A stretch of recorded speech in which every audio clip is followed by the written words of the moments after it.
জাতীয় সংসদ নির্বাচন আগামী দিনে আমরা তারেক রহমানকে প্রধানমন্ত্রী হিসেবে দেখতে চাই। অত্র এলাকায় আলতাফ হোসেন চৌধুরী অত্যন্ত সৎ, যোগ্য, দক্ষ, অভিজ্ঞ, সততার প্রতীক। সুতরাং তাকে ধানের শীষে ভোট দিয়ে সকলে জয়যুক্ত করবেন। এলাকা উন্নয়ন করেছেন এবং ভবিষ্যতে করবেন, এবং তিনি অন্যায়ের বিরুদ্ধে সবসময় এমপি হলে মন্ত্রী পাই, এমপি হলে মন্ত্রী পাই।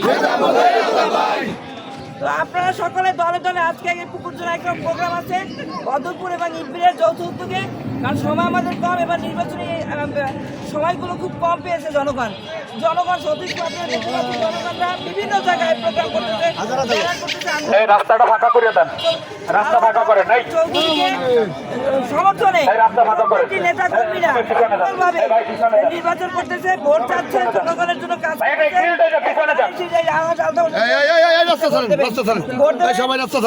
করবেন। সকলকে ধন্যবাদ। ভোট দিব কিসে, ভোট দিব কিসে। শহীদ প্রেসিডেন্ট জিয়াউর রহমান অমর হোক, শ্রদ্ধা যদি স্মরণ করি বেগম খালেদা জিয়া দেশপ্রতা, তিনি রিসেন্টলি আমাদের মাঝে হারিয়ে গেছেন। সকলকে ধন্যবাদ। ধানের শীষে ভোট দেবেন 12 তারিখে এবং সেন্টারে থাকবেন। আরে ভাই তোমাদের বারবার এই